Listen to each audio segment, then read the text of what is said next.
આપ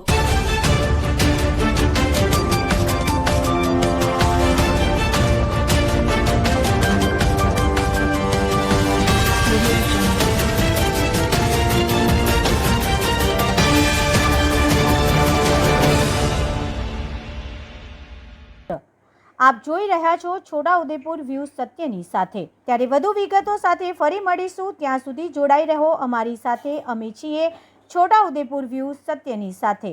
નમસ્કાર। રિપોર્ટર વિરેન્દ્રસિંહ દેસાઈ, બોડેલી, છોટાઉદેપુર।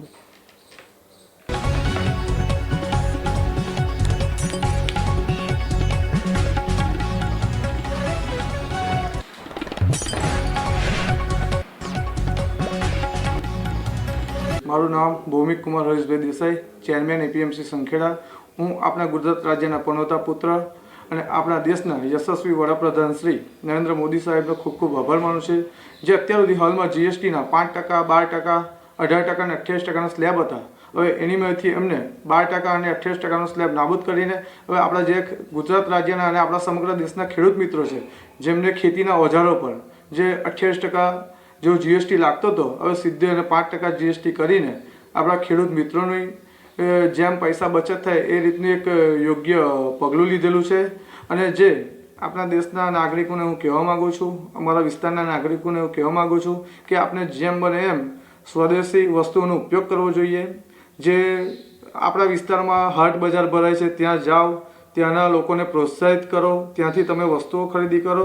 ગુજરાતના ગામડાઓ સદ્ધર થાય, એપીએમસીઓ સદ્ધર થાય, એના માટે એવા ઘણા એવા પગલાં લીધેલા છે। એ બદલ હું આપણા દેશના વડાપ્રધાન સાહેબશ્રીનો ખૂબ ખૂબ આભાર માનું છું। ભારત માતા કી જય।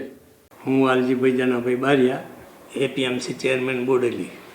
માનનીય વડાપ્રધાન સાહેબ શ્રી નરેન્દ્રભાઈ મોદી સાહેબે જે જીએસટીમાં સુધારો કર્યો છે અને જીએસટી ઓછો કર્યો છે, તેનાથી નાનામાં નાના માણસો, ખેડૂતો અને વેપારીઓને પણ ખૂબ લાભ થવાનો છે।